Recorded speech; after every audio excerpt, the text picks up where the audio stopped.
Well, Tiffany, why don't you introduce yourself first, and then Lindsay, and I'll take over. Okay. My name is Tiffany Morrison. I am a gifted teacher for the district. I work with 4 schools Monday through Thursday. And then on Friday, I am at Camp Edwards, where we plan, work with schools that aren't on our caseload, and things like that. I'm Lindsay. Probably have seen some of you today already. I have the same job as Tiffany, working with 4 elementary schools, and then supporting outside of those 4 schools on Fridays. And I am Jenny Stith. I've seen lots of familiar names and faces, and I'm glad. And most of you know I am the academic instructional coach for the gifted office. And I work primarily with middle and high school, but I certainly do things with elementary. Our small department is only 7 people, and we service all 155 schools. So email any of us, we can probably get you some help. And today we are going to be talking about one of my favorite topics, which is adding creative spark to your lessons. And we are excited that you're here. The first thing, I think everyone is becoming more familiar with it, but we want to make sure we're communicating with you that you are now in the afternoon session and you must complete 2 one-hour sessions within this 3-hour block that we are in till 3 o'clock. I really encourage you to come back and listen to Colin Seal. He's right after us. He's amazing, and he's going to present his thoughts on critical thinking and all things gifted. So we really hope you stick around for that session. Anything else you need to add, ladies? No, I think we're good. Nope. Okay, let's keep moving then. So we want to know who you are, and so we've introduced ourselves to you and included our little Bitmojis. So would you all please now in the chat just tell us what your name is and your position in JCPS so we can kind of see who we have out there today. I'm going to set the timer for about a minute and let you have a chance to do that.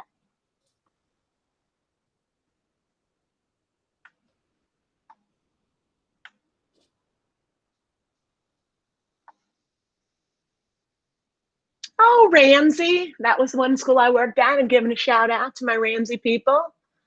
That's exciting. Thank you for being here. Lots of elementary. Oh, no. I love no.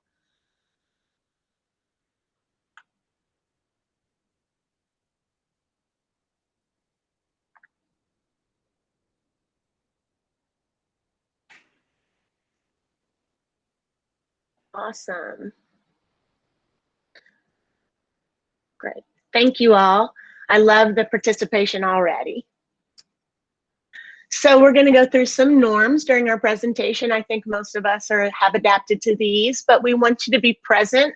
The chat box already has shown me that you're present, and that makes me very excited.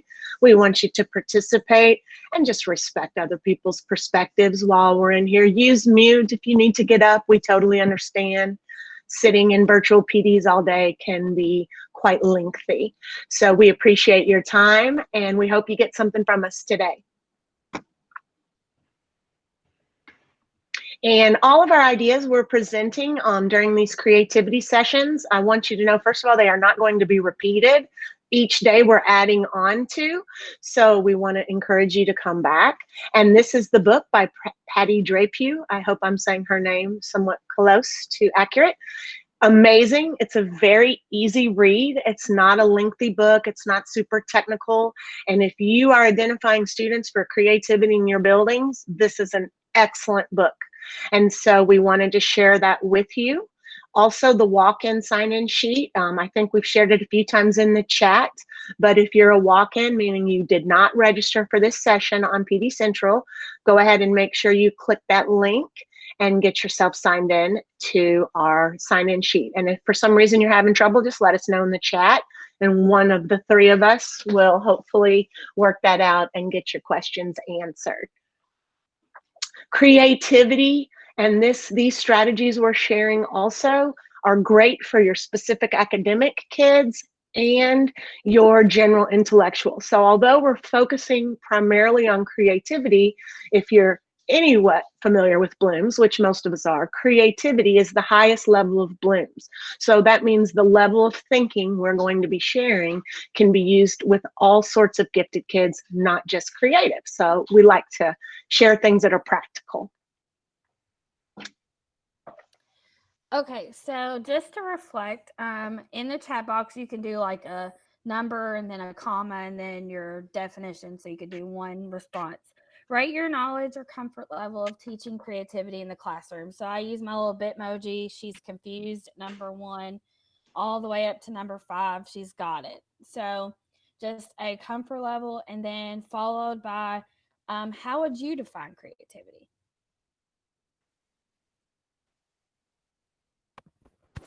I heard people say it's hard to hear me. Is that better? Yes. Yes. Good. Got some 2s and 3s.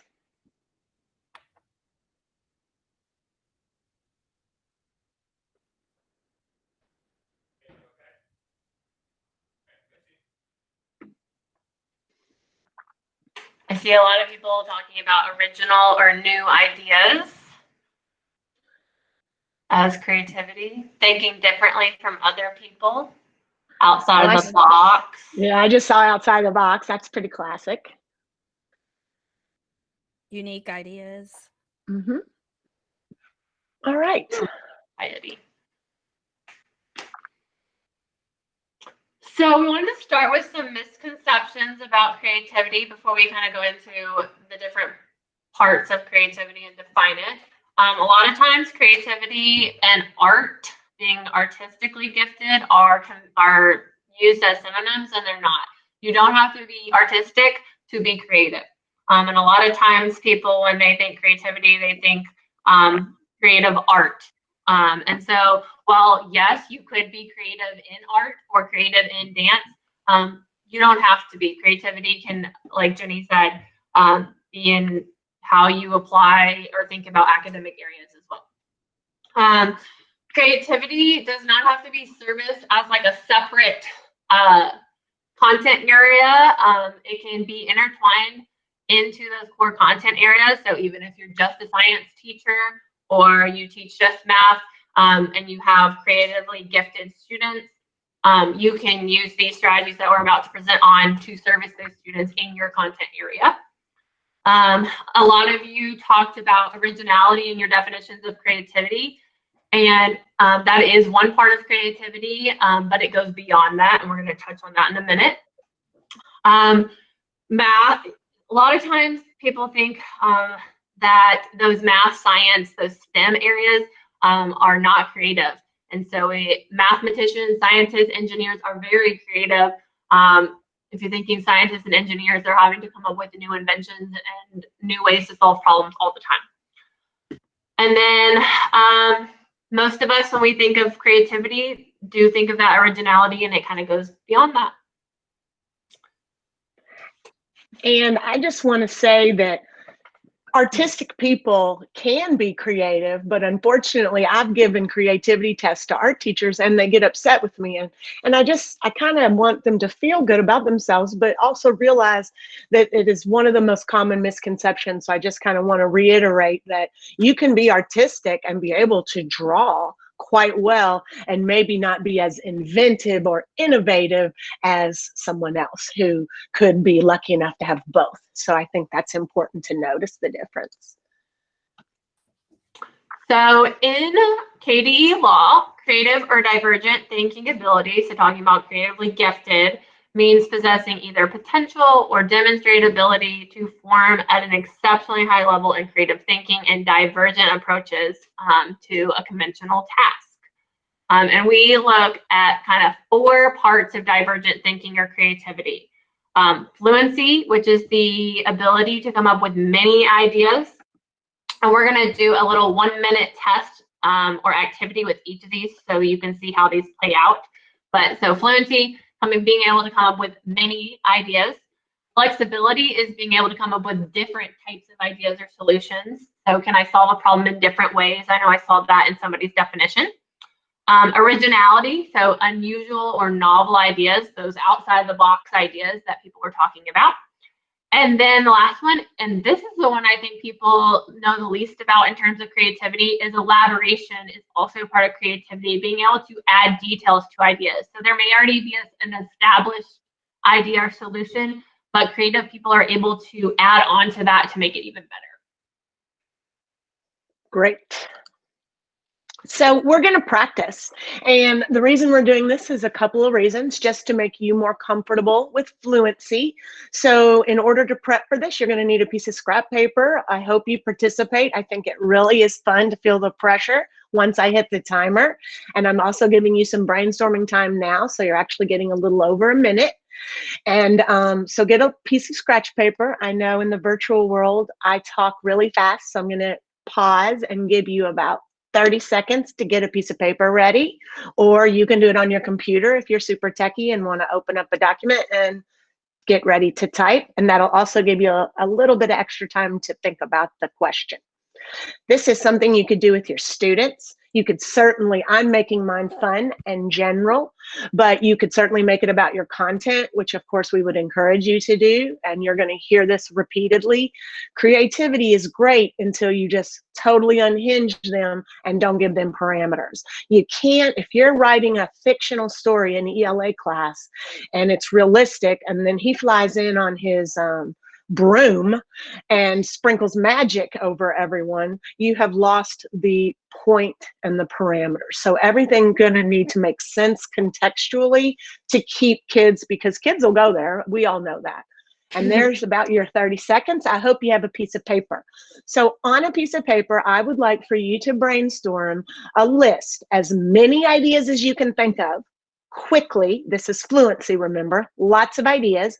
And I want you to see how many ideas you can come up with in 1 minute, and you may begin now.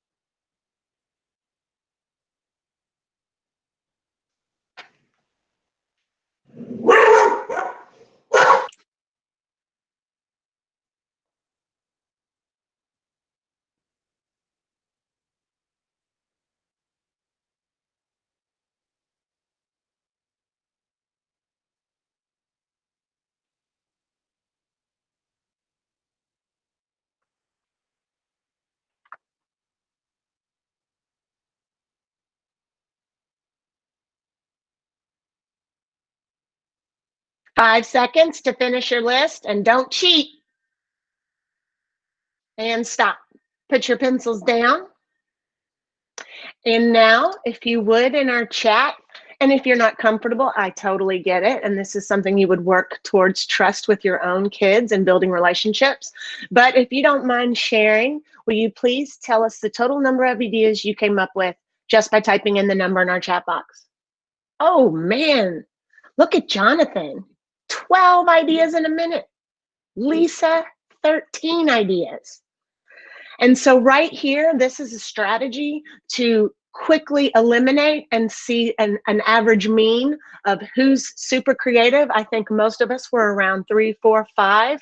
So if you're above 10 in 1 minute, you're already exceptional in that area. And it's a way to start screening kids and really see who can think that quick in 1 minute and get all of those great ideas. Now, I can't possibly do all the math to see the real mean, but it looked to be about 5 or 6. So great job, and just a little model. Let's move on to flexibility. So we're going to do exactly the same thing. You're going to have a little less thinking time because you should have your scrap paper ready. And now I want you to think about what would happen if it really rained cats and dogs. Now remember, I'm going to give you a hint. This isn't so much about coming up with lots of ideas as it is coming up with different types of ideas. And we'll look at what that means after a minute. Get your pencils ready. You may begin.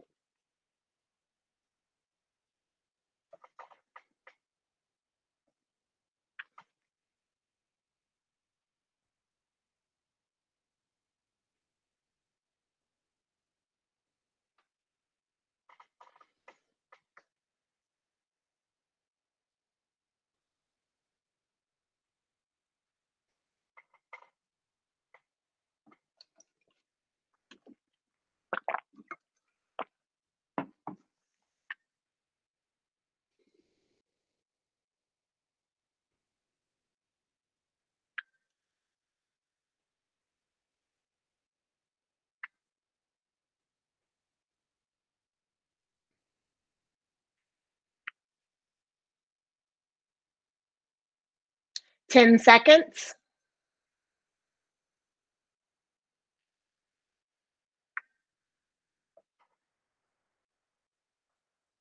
Okay, stop. Put your pencils down. Okay, now this is where this one is the hardest, I think, for teachers and people who are new to creativity. I know the girls and I had to really think about this one a lot.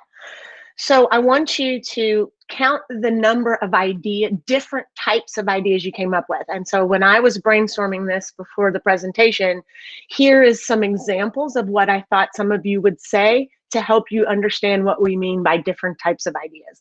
So my list is right in front of you. I'm just putting my heart out there. Umbrellas would have to be redesigned. So I'm going to categorize that as the type of ideas. It's gear. So we're going to have to do something with the gear. Rain gear in general would take on an entire new meaning. So again, that's not a different idea. It's the same type of idea. I was focusing on gear. Next one, the shelters, animal shelters would be overcrowded. So clearly that's not a gear. That's a societal problem. That's what I'm calling it. So right now my flexibility score is 2. And then you can kind of look down, huge dog and cat overpopulation, societal problem. So, and then of course, my personal favorite is it would put a smile on my face every time it rained. And that's, I'm going to call it a personal feeling. So in the minute when I practiced this, I got a 3 flexibility. Take just a couple of minutes, look at your own list and type in your flexibility score for us now. Not the number of ideas, the types of ideas. And as we're seeing, those numbers are lower because this is a pretty, this really gets kids thinking. And she even argues that if you're moving forward with these, that you teach these kids the terms, fluency, flexibility. Today, guys, we're girls and guys, we're going to be practicing our flexible thinking. Today, it's about fluency, so get lots of ideas. And you want to teach the kids that metacognitive practice. We're going to move on. 2 more. Now this is going to be for those of us who have empathy and can imagine what it's like to be an inanimate object. And so I want you, for originality practice, to be the thing and imagine you are a window. I want you to make a list of how you would feel, your thoughts, and what do you do as a window. And you may begin now.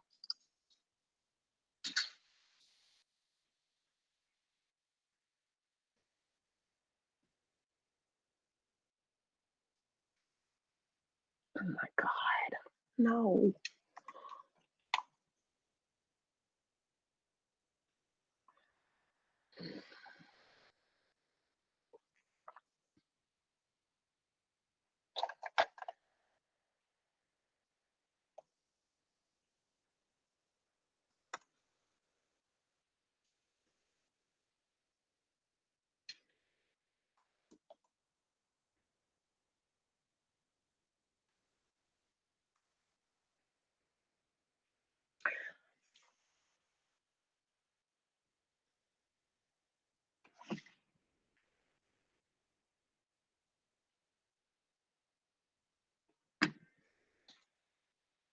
Five seconds.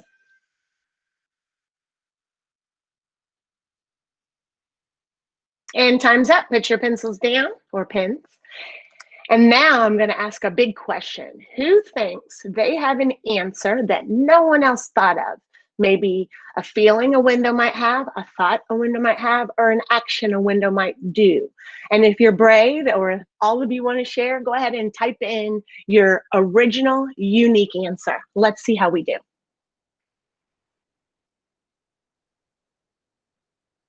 Only share one that you think is the most original.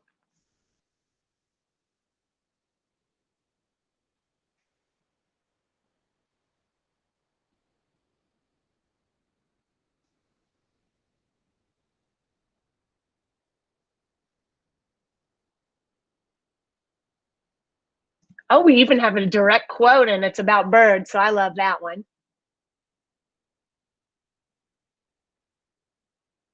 Transparency, it's great. I love the Jennifer said I'm dirty. That's fun. Ooh, Michelle, that's a deep one. She said I would feel exposed and vulnerable.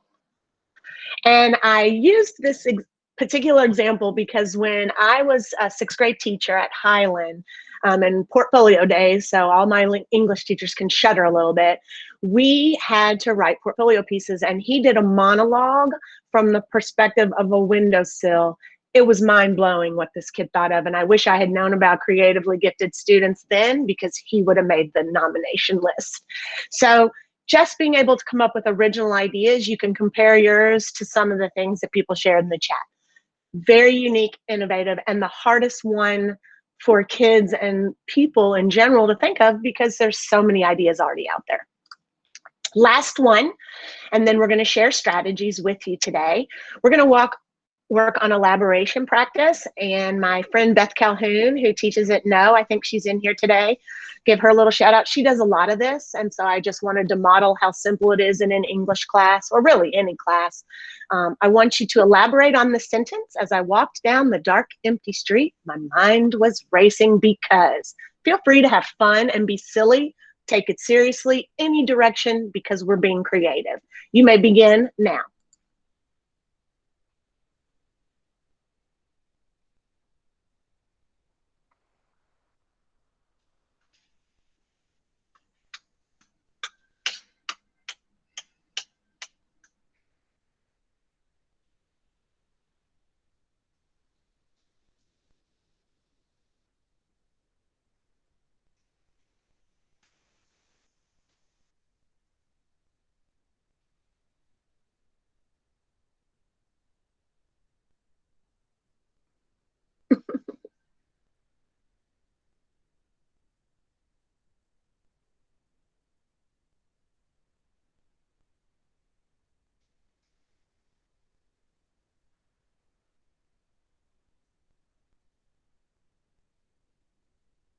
Ten seconds.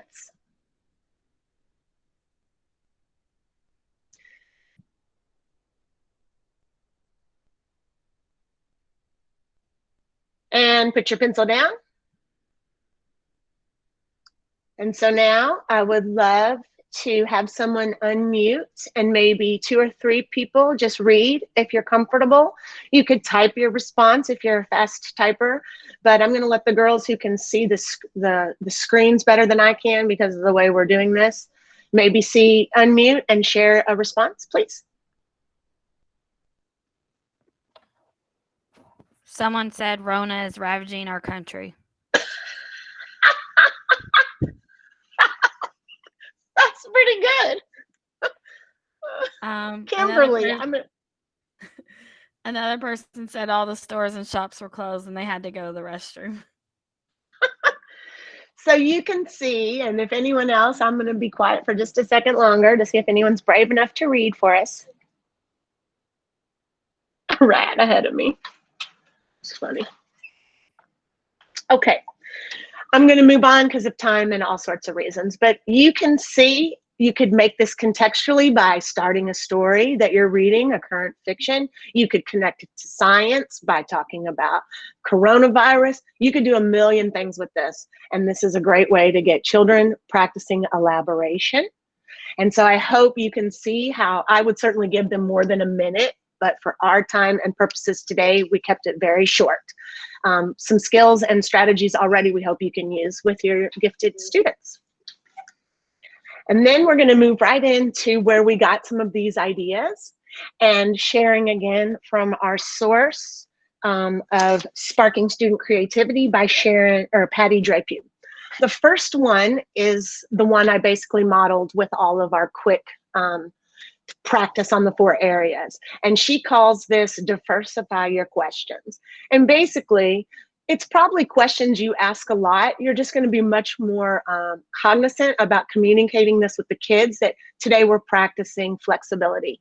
Today we're going to be working on our elaboration, and use the words with them. I would even argue elementary kids, you use those words because we want to use language that matters to them and that they can learn contextually to use themselves.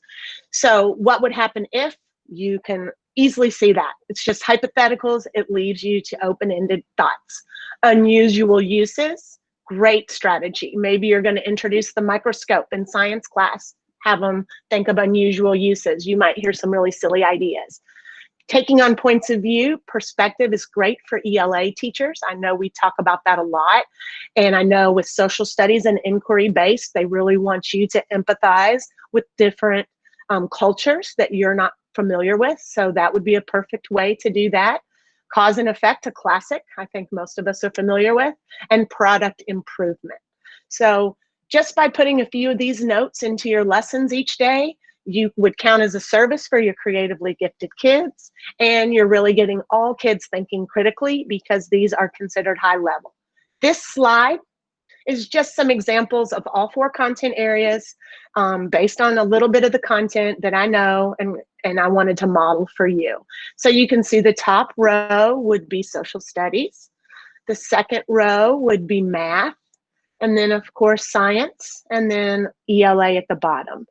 I'm not going to spend a lot of time here. Come back and look at these slides when you're interested, but these are some of the ways you could have and reach creatively gifted kids. The next grab and go strategy I'm going to be sharing with you is called transformation. And this is just a visual strategy that requires students to transform an image or an idea into something else. And she uses the example that often confuses children, and which is the difference between a rhombus and a trapezoid. You can see I've put them both up there. And my example is the drawing. I turned my rhombus into a bunny. And the theory of this strategy is it's the process of transforming that rhombus into the bunny rabbit that is going to permanently move that distinction between a rhombus and a trapezoid into my long-term memory. And so the call outs that you see on the screen are just examples of things you would do with the kids. You could do it virtually and give them half the students one and half the other. You could do it in your classroom when we return, hopefully one day. And things like that. So I could think of a million ways to transform, use transformation. And then, of course, maybe you're discussing a book character. So you transform them by placing them in hypothetical situations. And it's the process, remember, not the drawing itself or the artwork, but it's the process of letting the child transform something, an explorer, a discoverer, a mathematician, into something else or into different situations that move some of that memory into long term. So I really liked this example as well. So we're going to take a pause, and my 2 strategies, I'm done, and then I'm going to turn it over to one of the other girls to share their strategies. But before we move on, I would love for you to click on the Jamboard link here. I'm going to do it with us. And I would like for you to share, as it says in our directions, how could you use one of these 2 strategies I just shared, diversify questions or transformation? If you don't mind sharing something on our Jamboard right now, oops, and we'll give you about a minute. I know that's fast. Alexis, I love that you're quick and on it. And then we're going to move on. We're going to keep this attached to the slides so you can come back to this and steal. We need to work smarter, not harder. We're all teachers. We're all on the same team. So let's share strategies that we can work together. And I'm going to give you about a minute to pop up a way you could use diversify questions on this one, and then transformation on the second page.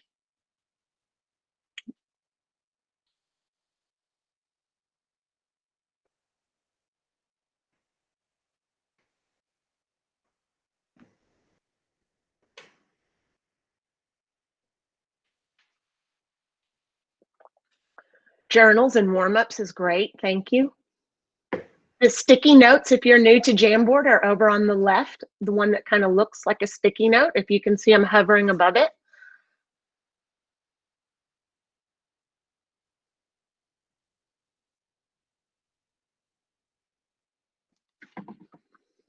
Ooh, someone was trying to draw on it. That's kind of neat. If you have a stylus, it works well.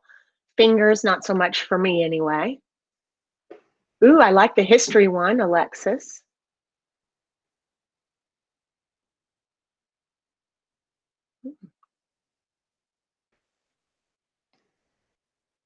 Oh, somebody shared about for young elementary with like BD reversals, using the letters B and D to create something to help them remember the way which way the loop and the B or the D goes. That's a really good one.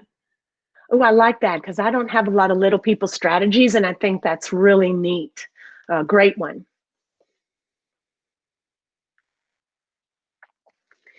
And I'm going to go back to our presentations. I appreciate it if you were on. Feel free to finish up typing something in.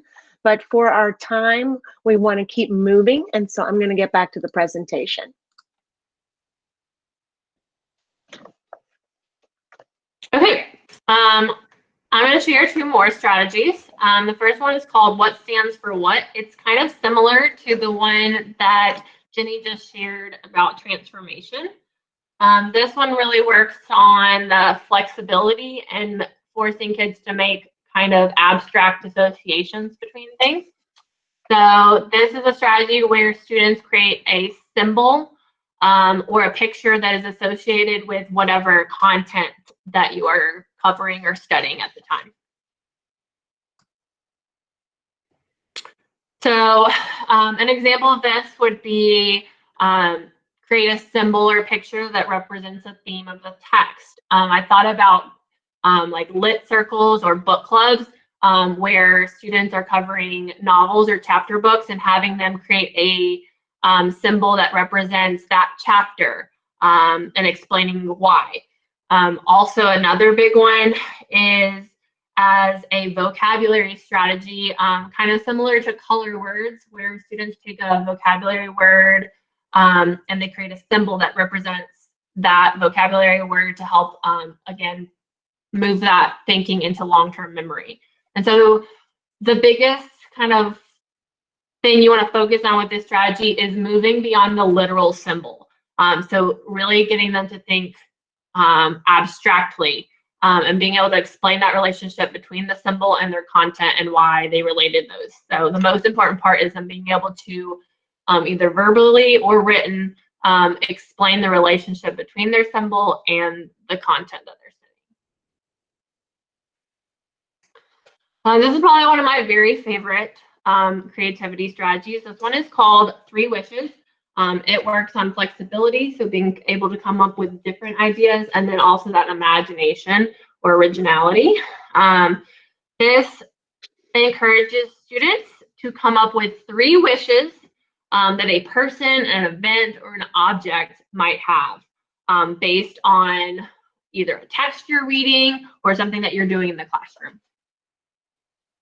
I love this one. Oops, I went too far. Let me go back. There we are. So my favorite way to use this one in like elementary is for character point of view. I think kids really dive deep into character analysis in elementary, and so really being able to take that character and what they know from the story, and then being able to say, what are 3 wishes that this character would have? The upper elementary, you want them to be able to like support that with text evidence. So I think my character would wish these 3 things, and here's why, based on what's in the text. In science, for example, you might have been studying different scientists and obstacles that they have when creating a new theory and getting it accepted. And so they would take on kind of the point of view of those scientists and what are their 3 wishes about their theory and why. When we were doing NTI on our gifted choice boards, I used this one a lot paired with text, historical text. I think another way to use this is taking people in history. So whatever, if you're a social studies teacher, then taking events in history or people in history and having your kids come up with what are 3 wishes this person would have in the historical context of what you're studying. And it's a great way to formally assess. I'm just kind of thinking about this. I've heard this presentation. You really, as a gifted teacher, you will expect these kids to really pick on subtle nuances of the character, whereas your regular kids are going to probably pick up on the more obvious ones. So we're going to give you a couple minutes again if you want to hop back into the Jamboard and share either a strategy for what stands for what and 3 wishes. There is a limit on how many can go in at a time. So if you're unable to right now, that's okay. We are going to leave this link live so that, again, if you attended, this will be active and you can come get or add ideas as you please.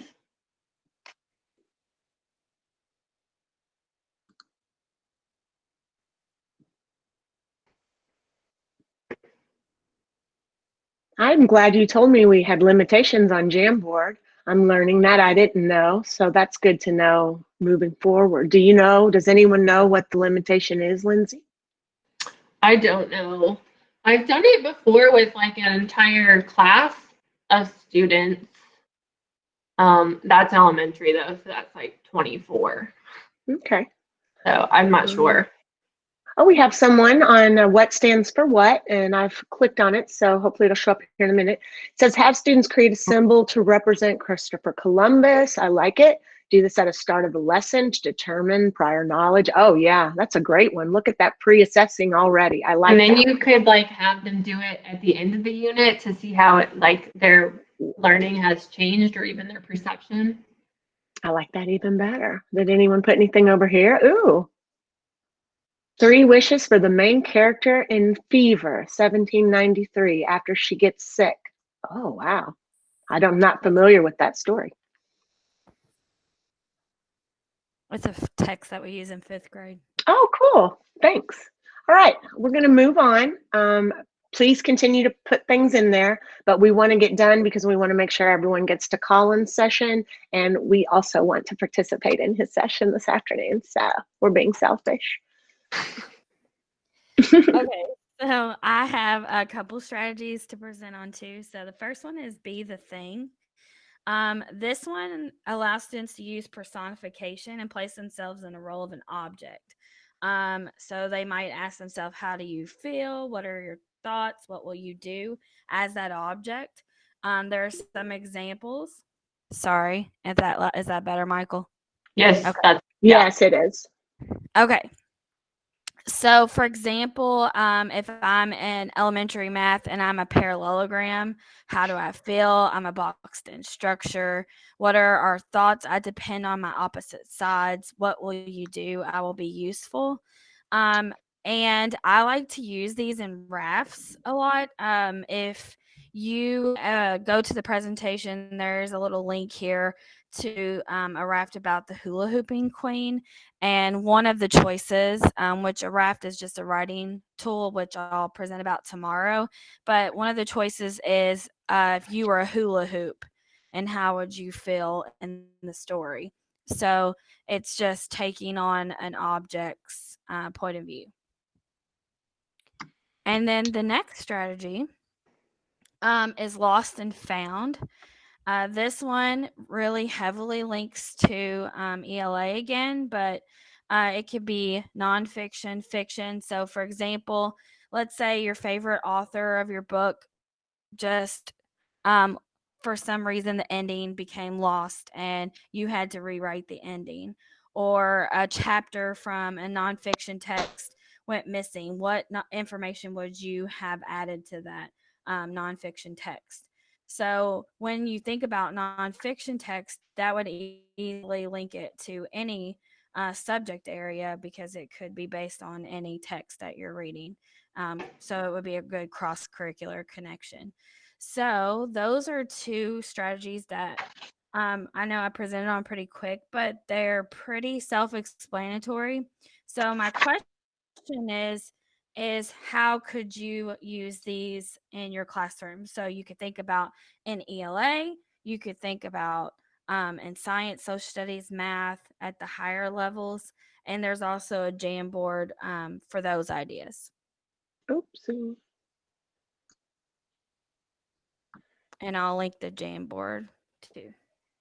Ooh. So we have Best Beetle for 1st grade. Oh, that one would be so good. I love it. I'm not familiar with that text. I'm going to have to become more No, familiar. that's an animal. Oh, okay. That's like one of the science units. I love Great. that. Or like the anoles or crickets or crayfish. Like thinking about that would be good.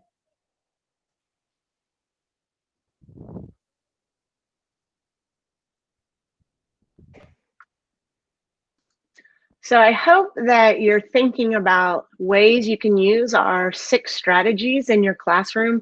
We're really happy with this book and love all the strategies, and we would encourage you to look into it. She shares, like I said, do y'all remember like 60 something grab and goes? Do you know? I've got the book right here. Let me see. As we're giving you. I don't know if it's probably. I'm sorry, it's only 40, but that's still pretty good. 40 grab and go strategies. And we're going to move on. Tiffany, you want to talk about this slide? Yes. So when we first started like diving into this book, it's pretty easy to see like immediately the ELA connection to a lot of the strategies. There are lots of strategies in there that connect all subject areas, but what I did was I created a choice board with some of those strategies that lended well to ELA. And so this would be a choice board that, like, say that they're reading a text independently, or they're doing like a book club or something like that, where they could use these strategies to practice their creative thinking while thinking about what they're reading.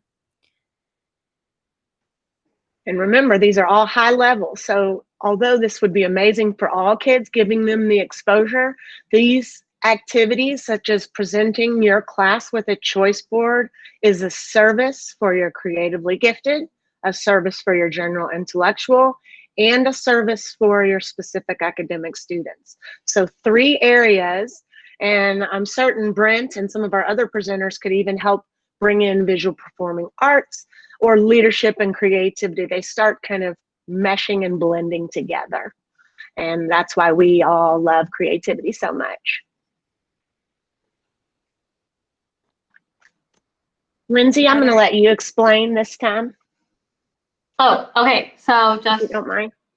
Y'all are probably tired of hearing this, but we just don't want anybody, not to get their credit hours. So if you are signed up on PD Central, we have taken attendance and we have counted you as here. We take it multiple times in case people are having technical difficulties or come in and out. So if you have already attended like at 12 o'clock and you are here at 1, then you have gotten your 2 hours. Now, I do recommend you go see Colin Seal. But if you have not attended another session other than hours from 12 to 3, then you will have to go to Colin's session at 2 to get to your 2 hours. You're more than welcome in any time block to attend 3 hours, but you will just know that you only have to attend 2, and you will only get 2 hours of PD. And if you are a walk-in, meaning you were not registered for this time block on PD Central, please sign our walk-in sheet. And if one of you all wants to link that one more time in the chat, that way, that is how we are going to give credit to those that were not registered on PD Central. I have people already logged in, so that's great. I'm going to share it now in the chat. And I think we'll leave it open for questions, either unmute or through the chat with just a few minutes left. And we're going to let you out at 10 till. If you don't have any other questions for us, thank you so much for being here today. We're receiving a lot of positive feedback and we really appreciate your time. And I'm going to share now in the chat the walk-in. Let me see here. And if you are Twitter savvy, you can always use the hashtag GiftedJCPS to tweet out any aha moments, anything interesting. We would appreciate it. Thank you. Oh, I'm so glad you said that. We're trying to get the JCPS hashtag trending. I'm being silly, but I would love a shout out on Twitter. So thanks, Tiffany, for remembering that. And any questions that we need to see? Alexis or anyone, if you are coming back tomorrow, I would wait until you are done attending all Gifted Institute sessions to do the feedback form. That way you only have to fill it out one time instead of after every session. So If this is your last session of the Gifted Institute, go ahead and fill out the feedback form. If it is not your last session of the Gifted Institute, then I would wait to fill out the feedback form until you're all done so that you don't have to do it more than one time. Great question. Thank you, Tammy. Good positive feedback. Oh. Yeah, and we're presenting 6 more new strategies tomorrow, and then at the same time, and then on Wednesday, we're presenting another set of new strategies. So it will not be a repeat. Hi, ladies. My name is Michelle Randolph. I was wondering if, I don't know if I missed it already, but how are you guys like sharing the slides? You guys went through so much information. I want to go back through and do more digging. Great question, Michelle. We'll post it in there, probably all 3 of us, but we'll put it in the chat right now. You can also access it from our Gifted Institute schedule by clicking on our names. So we've got it in a few places to make sure. And we're also videotaping, as we warned you earlier, if you came in late. And we've already started linking some of these sessions because people have been emailing me and want to watch it or share with their staff, which we totally appreciate. Remember, a party of 7 for 155 schools is a lot. That's all the district office makes up. And so we want to help as many people as possible. And we thought by having on-demand sessions available is a great start anyway. Any other questions? I can't, ladies? We had one that said that someone in a different session told them they had to fill out the feedback form separately for each session. You do not. There are 3 days of the Gifted Institute. So if you are only coming to one day, just fill it out after you finish your one day. If you're going to all 3, just fill it out one time for those 3 days, because it just asks you what PDs you went to, and there's a big long list. And I think I was one of those people who misspoke earlier today. There's a lot going on. So whatever Lindsay and Tiffany are saying, you're just filling it out at the end. And I think I might have misguided a few folks if you joined me this morning for MAP. So I apologize. It's linked. Oh, go ahead. Oh, it's linked to any presentation. So any slides that are on the session, the schedule, if you open up any of the slides, it's linked on every single one of those slides. It's usually at the end of the slideshow. And I'm going to share it right now. If you're done and you've been here all day with us, you can see, you can access that Google form right now. Any other questions? Great job. Thank you for your participation. I got some feedback via text from some of my friends, so it's nice to see. I hope you can use some of our strategies.